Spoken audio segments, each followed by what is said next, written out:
Hello, Mioni here, and welcome back to another patch note reading for Final Fantasy XIV patch 5.55. This is for people who might not be at their desks today, who don't have access to the patch notes in front of them.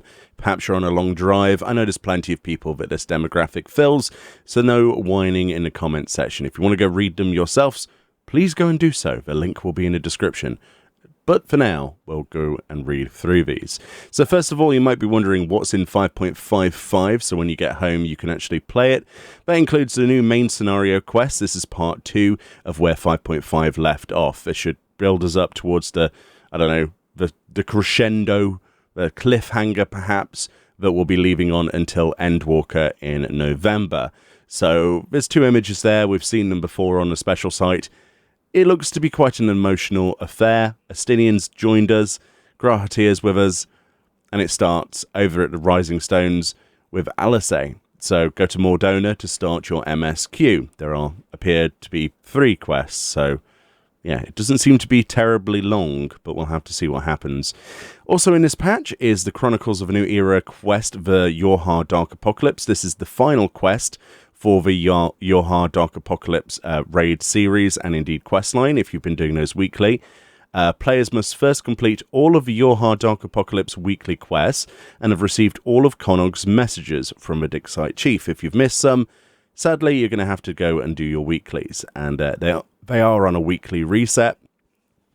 So, yeah, if you're like me and have missed a couple of weeks, perhaps, yeah, this is going to take a while. We're not sure what the reward will be from this, if there is one, but you can find out if you've been keeping up with your weeklies in Colucia at X34.7, Y18.2 from the Dig Site Chief themselves. There's also side story quests, obviously, because the weapon series has been added to Save the Queen, the Blades of Gunhilda.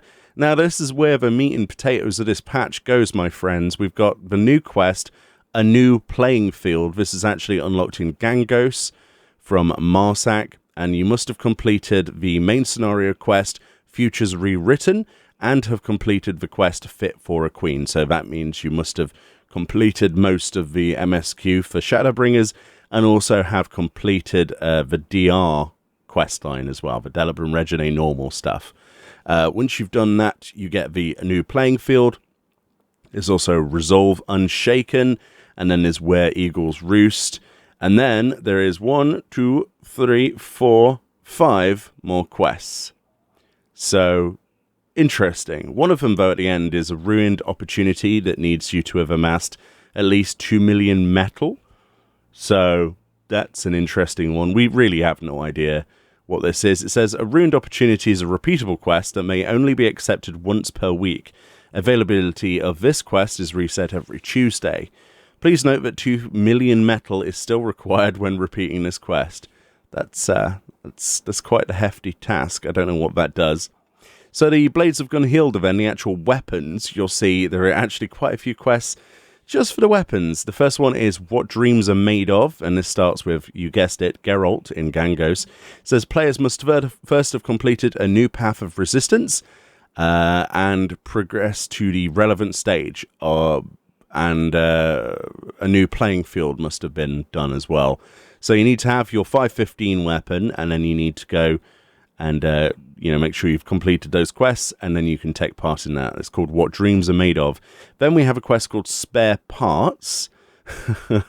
Then we have Tell Me a Story, A Fond Memory, A Done Deal, and Irresistible. So a done deal is likely going to be your non-glowy final version, right? And Irresistible's very likely going to be the shiny version. We know that there are shiny weapons in this particular patch, and yeah, I can't wait to see them all in the game. That's going to be even more excitement. New side story quests have been added, so that was all your Zadnor stuff. So essentially, you could be looking at 6 quests, or 6 stages perhaps, or maybe even 5 stages to complete your weapon, by the way. So that might be a grind, who knows. They said it was going to be tricky, or at least tasking, so get used to it. So there's a new triple triad mount, as you can see. This is for obtaining all currently available cards in the game, which is the a card in the hand achievement. You get a stack of cards, or like a card just a giant card, really, a triple triad card. Has no numbers on it or anything, but you sit in the middle. This is quite amazing.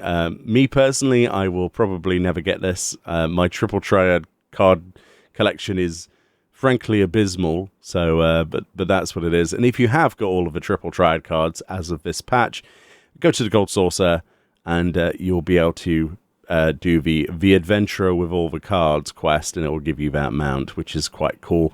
New Game Plus gets added to, obviously. We got Shadowbringers Part 4 and Your Hard Dark Apocalypse added to that, if you're excited for New Game Plus. The Furnishing Design Contest items have been added. As you can see here, we've got ourselves some bookcases and like a cupboards, and then more cupboards and more cupboards. This is a really nice table, though. I really am quite excited about this planted indoor table. It's very Amarottian. We've got the sort of stained glass on the marble with a nice marble top, and then bits of ivy coming off of it, and then a bit of pink. That's very nice. And then outdoors items, we've got a gazebo, which I really, really want. That's a beautiful item. Some like milkmaid juggy things, some like gardener's composty seed bed thing, and a lovely tree here that's sort of like, I don't know what that is, actually. It's just a mixture of stuff. And we've also got petals on the floor. We've also got these wooden stones as well, the stepping stones. So that's cool. We've got new furnishings that aren't part of a contest. So we've got the spiral staircase. That's going to be very useful to get to loft designs if you're into housing designs. We've got our pond over here with a koi in it. I did mention it would be nice to have a pond indoors with fish one day. It seems that is exactly what we have. We've also got lots of bread on this sort of wagon here. And then we also have some flowers, as you can see, for outside. I'm not sure if this is all of the items. Probably not. But it's the ones that they show in these pictures. Quite nice. And obviously there's new orchestrion rolls. Get excited for that. So there are new, obviously the new instrument, the electric guitar, in collaboration with Fender. In real life, with that guitar, you can actually, with your Bard Perform, play music on the same guitar in the game. This is free and available to every Bard in the game as of the patch going live. It says, unlike other instruments, the electric guitar can change tones mid-performance. So you've got this, like you've got the 1, 2, 3, 4, and 5 option. So you've got your settings, you've got overdriven, and you can change that. Look, very cool. We've got overdriven, clean, muted, power chords, or special. Very cool. Very cool indeed. I can't wait to try that out. New emotes have been added. They show this one. We knew about this before. Probably from Zadnor or something. Who knows at this point. And then we've got this, a hairstyle design contest winner. This is interesting. This is available for both male and females. It's got this kind of like braid thing and then like a ponytail off the side with these long bangs. It's not too bad, actually. I can see this looking okay on my character. Not sure about the quiff on the top of the head, but there we go. It's not the longest hairstyle in the world, but some people would be very happy to get that. And I want to imagine this is most likely from Zadnor as well. I would be surprised if it was elsewhere, honestly.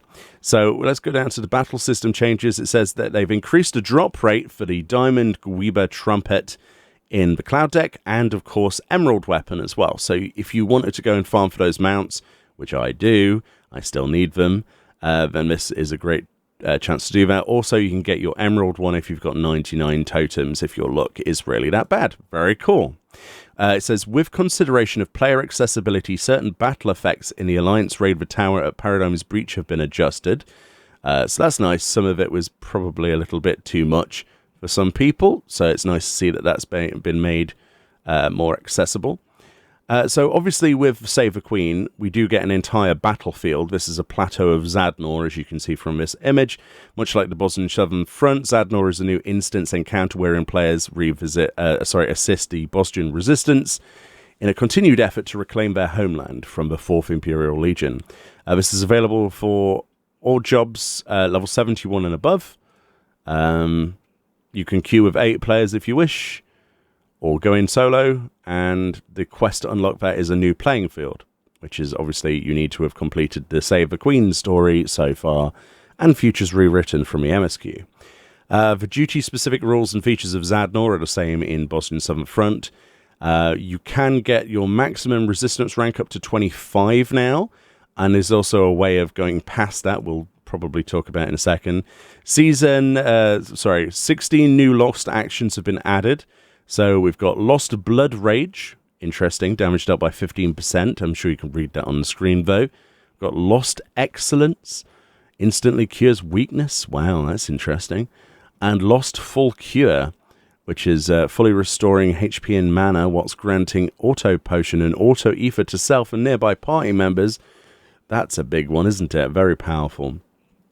We've got new field notes added, of course, if you like collecting those from the bosses and stuff, and then you learn some lore about them.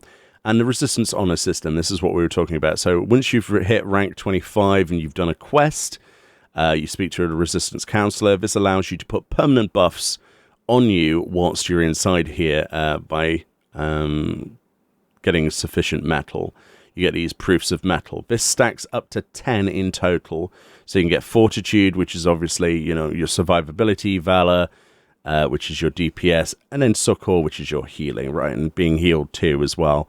So as you can see, you need proofs of metal, it says, and it gives you a requirement, and it stacks up to 10, and you get these buffs for, obviously, doing stuff in the content. So the more you do it, and the more you go past Resistance rank 25, the more time you spend until Endwalker inside of here, the more fun you're going to have, basically. The weapon storyline, as we saw there. Let's see if there's anything else. It says Resistance weapons can be enhanced further by completing a quest.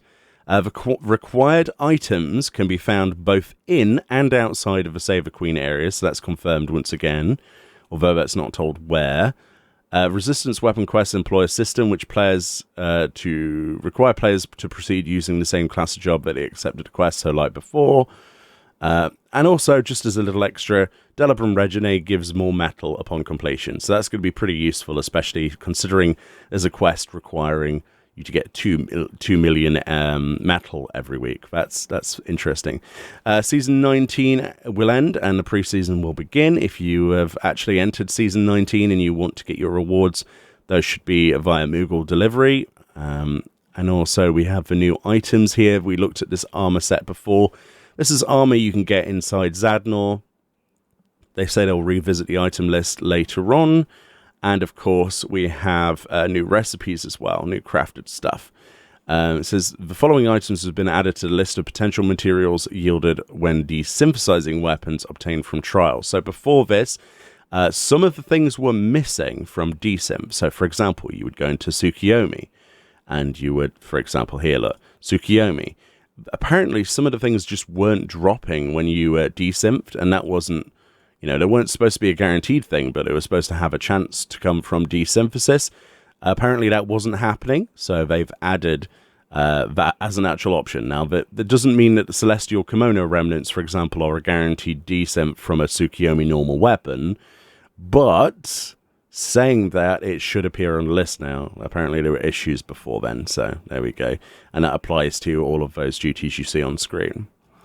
The graphical effects for the Fisher Primary Tool Resplendent Tacklefields rod have been adjusted.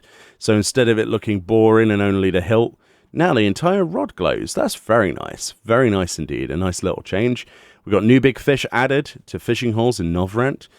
New mounts, one of which is this flying mount here that you might remember from Final Fantasy XII with Fran and Balfia. We've got new Chocobo barding, which looks like a resistance set for Chocobos. New minions, there's the Queen herself as a minion. That's quite adorable. And then we've got some system changes we'll just blast through. New achievements have been added. Party lists will now be sorted automatically when the number of party members changes during an instance duty. That's quite nice. Setting descriptions and display settings in a system configuration menu have been adjusted for PS4 and PS5. The following text command, ring hands. Oh, is that what the emote's called? So it looks like there's two emotes. One of them is a spoiler, so they don't mention it, and ring hands. So that's what they were doing in Kagane. They were wringing their hands, like, sort of wringing my hands of you. I've no idea. New music and sound effects have been added, obviously, for the new MSQ stuff. And there's a bunch of resolved issues, which I'll let you read in your own time. But basically fixing glitches. For example, the graphics of the gear, Craftsman's leather trousers did not display correctly. There's all sorts of bits and pieces, like An issue wherein Free Company crest could not be applied to the brand new Alphano attire. Not that you'd want to wear that anyway. But, you know, opinions aside. But there's also some known issues with Zadnor, which they are going to be fixing, apparently. Yeah, but for the most part, it looks fine. What are you most excited for in 5.55? I mean, it's just around the corner now from the time of recording. I mean, there's a veritable amount of content to get stuck into. Is there enough to keep you busy until, 6.0? I don't know. I know I'll be working on all of my weapons, but that's not for everyone, is it? Let me know below, and I'll see you all next time.